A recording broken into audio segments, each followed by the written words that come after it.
Good morning everyone, আমি সৌমি আর আমার চ্যানেলের আরও একটি নতুন ব্লগে আপনাদের সবাইকে স্বাগত।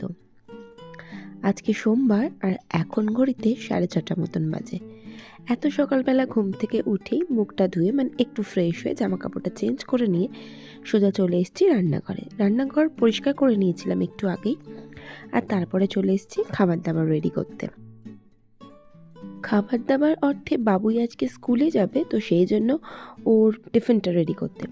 গতকাল রাত্রেবেলা আমার মাটন রান্না করেছিলাম, তো প্রথমে ভাবলাম মাটনটা দিয়ে দেবো, তারপর ভাবলাম না, দরকার নেই, আজকে বরঞ্চ সকালবেলা একটু হালকা পাতলা রুটি আর আলু চচ্চড়ি করে দেবো। তো আলু চচ্চড়িটাও গত রাত্রেই রেডি করে রেখে দিয়েছিলাম, কিন্তু সকাল থেকে ঘুম উঠেই শুরু হলো এক বিভ্রাট অর্থাৎ কারেন্ট চলে গেছে। এবার কারেন্ট চলে গেছে, আমি কি করে মাইক্রোওয়েভ ওভেন চালাবো, এই এক বিরাট সমস্যা। শুধু আজকে বলেই নয়, বেশ 3-4 দিন ধরে হচ্ছে আমাদের এখানে কারেন্ট ভীষণভাবে যাচ্ছে। গত পরশু দিনকে তো মিনিটে কারেন্ট চলে যাচ্ছিলো, আর আমার কারেন্ট চলে গেলে না ভীষণ রাগ হয়ে যায়। যাই হোক, কারেন্টটা চলে গেছে, কিন্তু তাই বলে তো বাবুইকে টিফিন করে দেবো না বা ওর খাবার গরম করবো না তা তো নয়। গ্যাস ওভেন আছে, ওতেই গরম করে ফেলবো। তো প্রথমে রুটিগুলো একটুখানি ভালো করে নিই, আর তারপর ওই চাটুর মধ্যেই আজকে তরকারিটা গরম করে দেবো। যদি কারেন্ট, প্রথমে ভেবেছিলাম যে যদি কারেন্ট চলে আসে তাহলে মাইক্রোওভেন চালিয়েই গরম করব, আর না হলে এই গ্যাসেই ওভেনেই গরম করে ফেলবো। আসলে মানুষ না অভ্যাসের দাস হয়ে যায়, যে ভেবে রেখেছিলাম যে খাবারটা আগের দিনকে করে রাখি, তাহলে ঝমঝম করে উঠেই আমাকে তরকারি করার ঝামেলাটা যেতে হবে না, যেটা আছে যে পাত্রে রাখবো সেই পাত্র সমেতই গরম করে দেবো। তারপর ভাবলাম ধুর, সে আর হলো না। তো এখন এই রুটি ফুটিগুলো করে নিয়ে তারপরে আমি ওর খাবার টাবারগুলো রেডি করে দেবো। তারপরে একটুখানি চা করব ভেবেছি। তো বাবুই আজকাল শুধু দুধটা খেতে চায় না, বেশ কদিন ধরেই বদমাইশি করে। তো ওকে না আমি একটু বেশি করে দুধ দিয়ে হয় কফি না হলে একটু চা করে দিই।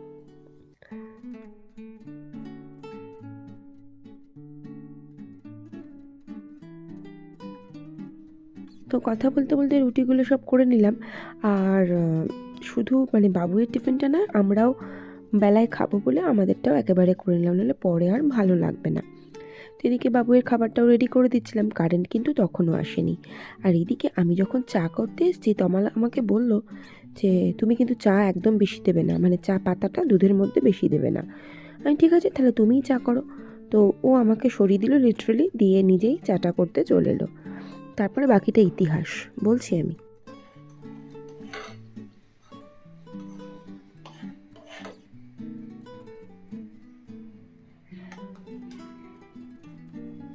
কে কে দুধ খাবে আমাদের বাড়িতে এসো। একটু ফোটালে লাগে। ওকে ওকে, আচ্ছা আচ্ছা, ওকে। সকালে বিচ্ছিরি চা খাওয়ার জন্য রেডি হবেন, থাকুন। আরো কত দেবো? ঠিক আছে, তুমি থাকো।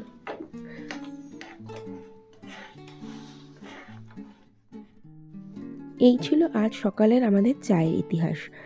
তমাল সবসময়তেই বলে চাটা কম দিয়ে অতিরিক্ত নাকি ফোটালে খুব সুন্দর চা হয়।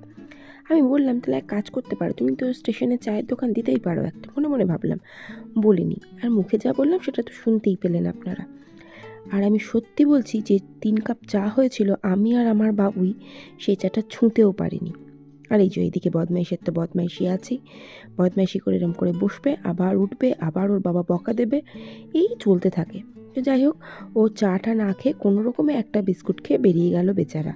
আর আমিও চাটা রেখে দিলাম, কিন্তু 2 কাপ দুধের চা আমার না ফেলে দিতে খুব গায়ে লাগছিল।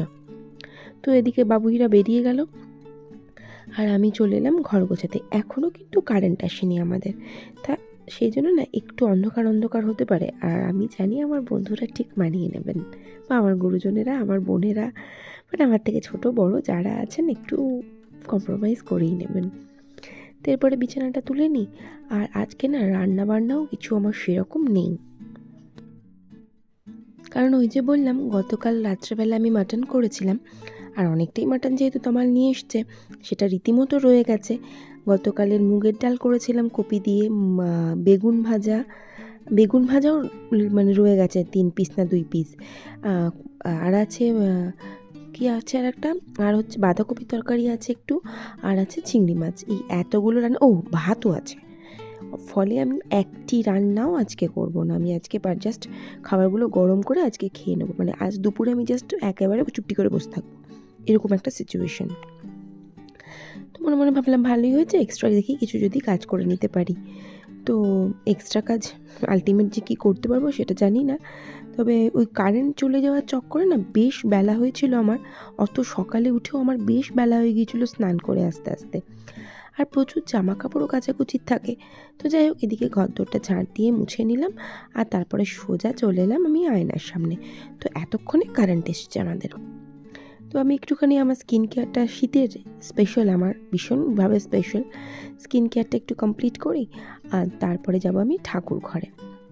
আজকে সোমবার, একটু ভালো করে পুজো করা থাকে, আর তো সেজন্য, তবে এর আগে না আমি সময় নষ্ট না করে বেশ কিছু জামা কাপড় আমি ছাদে যেগুলো কেচেছিলাম মেলে দিয়ে চলে এসেছি। এরপরে ঠাকুর ঘরে যাব, পুজো টুজো করবো, আর এর মধ্যে তমালও হয়তো বেরিয়ে যাবে। তো এরপরে ঠাকুর ঘরে চলে এসেছিলাম, পুজো আচরা দিয়ে নিয়েছিলাম। আর ঈশ্বরের আশীর্বাদ তো আমাদের প্রত্যেকের জন্য ভীষণ জরুরি, ঠিক তেমনই জরুরি আপনাদের ভালোবাসাও। তো আমাকে পায়েল কমেন্ট করেছে, লাইক দিয়ে পুরো ভিডিওটা দেখে নিলাম। Thank you Payel, thank you so much. Rehan blog থেকে কমেন্ট করেছেন, ভালোবাসা অবিরাম। আপনাকে যে আমি কত ভালোবাসবো, কীভাবে ভালোবাসবো আমি জানি না। আপনার জন্যও ভালোবাসা অবিরাম। এইভাবেই আমার পাশে থাকবেন, আমাকে সাপোর্ট করবেন। Thank you so much.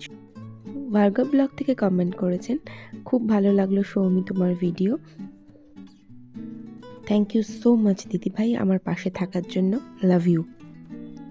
Shipra's এটু চ্যানেল থেকে দিদিভাই কমেন্ট করেছেন, কফি দিয়ে দিন শুরু, আলু চচ্চড়ি দিয়ে মুড়ি, সুন্দর ঘর গোছানো, সবটা দেখে নিলাম। থ্যাংক ইউ সো মাচ দিদিভাই, thank you so much. Rasgollas mom channel থেকে কমেন্ট করেছেন, খুব সুন্দর হয়েছে আপু ভিডিওটা। Thank you so much. তবে তোমার চ্যানেলের নামটা কিন্তু খুব সুন্দর। পরিমল সরকার, ওটা কোনো চ্যানেল না, একটা ইউটিউব চ্যানেল না, কি বলবো আমি জানি না, মানে ওনার কোনো চ্যানেল নেই। উনি আমার ভিডিও দেখেন, একজন আন্টি। তো উনি আমার সমস্ত ভিডিও দেখেন। Thank you aunty, thank you so much, মন থেকে থ্যাংক ইউ। আমার সমস্ত ভিডিও দেখেন, উনি কমেন্ট করেন, অনেক বড় বড় কমেন্ট করেন। তো সেখান থেকে আমি একটা ছোট্ট কথা বলছি, যে উনি লিখেছেন, বা কাঁসার থালাতে, মানে কাঁসার পাত্রে আলু চচ্চড়ি মুড়ি খেতে ওনার খুব ভালো লাগে, আমার খুব ভালো লাগে। উনি লিখেছেন এটা। অ্যাকচুয়ালি আমাদের বাড়িতে না মানে খাওয়া দাওয়া সেদিনকের অবধিও কাঁসার থালাতে বাটিতে ঘটিতেই হতো, কিন্তু আমি ওই মানে দুপুরের ভাত খাওয়াটা ছাড়া এখন চেঞ্জ করে ফেলেছি। আস্তে আস্তে ওই কাঁচের জিনিসগুলো একটু ইউজ করি, কিনেছি যখন ইউজ করতে ইচ্ছা করে। তো না হলে সবই আগে কাঁসার থালাতে খাওয়া দাওয়া সব কিছু হতো। তো যাই হোক, thank you aunty, thank you so much আমার ভিডিও দেখার জন্য। আমাকে এইভাবেই সাপোর্ট করবেন। অ্যাকচুয়ালি আপনাদের সাপোর্ট ছাড়া এগানোটা একটু চাপের। তো আর এদিকে জয়াস ওয়ার্ল্ড থেকে জয়া কমেন্ট করেছেন, সাথে আছি, এরকম সামথিং কিছু একটা। Thank you Jaya, thank you so much.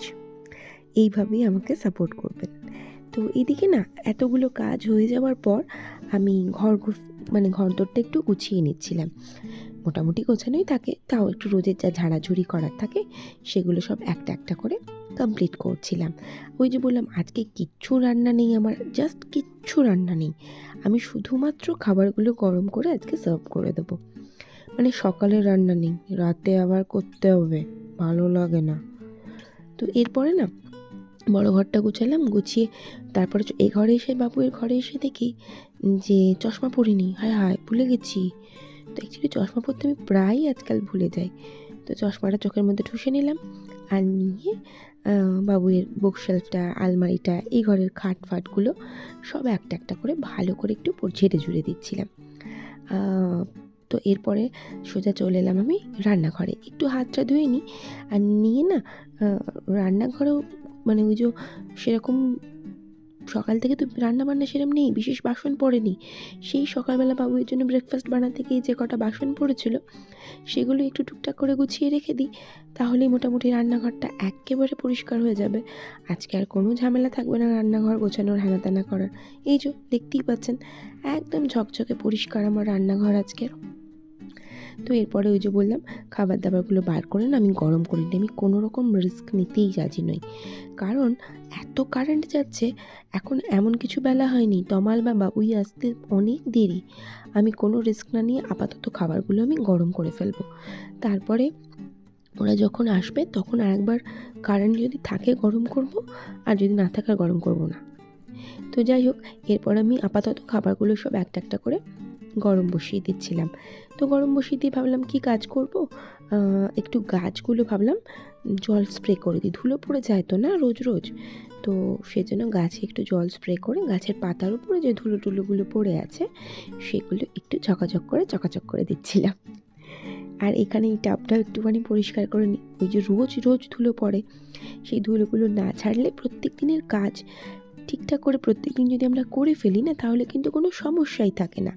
ঘরদোর আগোছালোও হয় না, কিছুই হয় না, পরিষ্কার পরিচ্ছন্ন ঘরদোর থাকে। কিন্তু একদিন যদি ঢিলেমি দিই তাহলে কিন্তু সব গণ্ডগোল। তো এরপরে এই গাছগুলো ভালো করে একটু জল স্প্রে করে দিই যাতে ধুলো টুলোগুলো একেবারে চলে যায়। আর এইখানটাতে না একদম আলো আসছে না, সেই জন্য গাছের পাতাগুলো একটু যেন কেমন হয়ে যাচ্ছে। তো আমি ভাবছি হয়তো গরমকাল পড়লে আবার ঠিক হয়ে যাবে, পাতাগুলো একটু হলদেটে হয়ে যাচ্ছে পাতাগুলো। তো এখানেও ভালো করে জল স্প্রে করে দিলাম। আর এরপরে সমস্ত খাবার একটা একটা করে কিন্তু আমি গরম করে নিচ্ছিলাম ফাঁকে ফাঁকে। তো এই লাস্ট ভাতটাও গরম করে নিলাম, আর দেখিনি কতটা গরম হয়েছে, দেখলাম না ঠিকই আছে, সমস্যা নেই। তো এবারে আমি এটা রেখে দিই। আর প্রেশার কুকারের মধ্যে ওই যে দেখতেই পাচ্ছেন বসানো আছে মাংসটা, তো ওইটাও আমি মানে ছোটো গ্যাসটার মধ্যে, একদম সবচেয়ে ছোটো যে গ্যাসটা ওভেনটা, ওটার মধ্যে বসিয়ে একদম সিম করে দেবো, ওটা হতে থাক।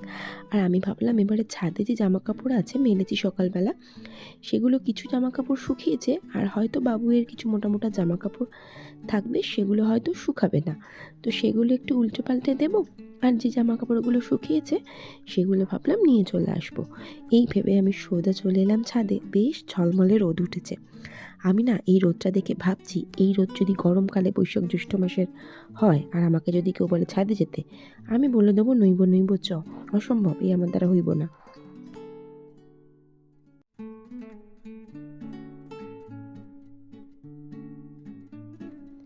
তো সমস্ত জামা কাপড় একেবারে ছাদ থেকে তুলে যেগুলো উল্টিয়ে আমি না চলে এলাম নিচে।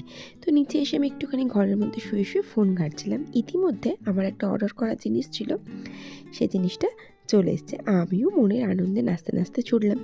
কিছুই না, এই যে দাদাটা এসছেন উনি আমার বাড়ি চেনেন, ডাইরেক্ট এসে বাড়িতে নক করে, তো ফোন টোন কিছু আসে না, এমনিই চলে আসেন। তাই বললাম ঠিক আছে নিয়ে নিই জিনিসটা, আর ডেফিনেটলি তো আপনাদের সাথে শেয়ার করছি আজকে। এখনই কিছুই না, এসেছে রান্নাঘরের আমি একটা চপিং বোর্ড নিয়েছি, একটা নিয়েছি আপনাদের সঙ্গে দেখালাম, সেটা নতুন একদম। আরও একটা নতুন নিয়ে নিলাম, নইলে একটার উপরে চাপ পড়লে না মানে কন্টিনিউ ওটাই নোংরা হতে থাকবে। কিন্তু না, এটা কোয়ালিটিটা খারাপ না, ভালো, বেশ ভালো কোয়ালিটির, কিন্তু একটু ছোটো লাগছে জিনিসটা যেন। ঠিক আছে, ওই যখন টিমগুলো কাটবো, ওটা মানে খুব অল্প রান্না করব, তখন না হয় এটা দিয়ে কাটবো।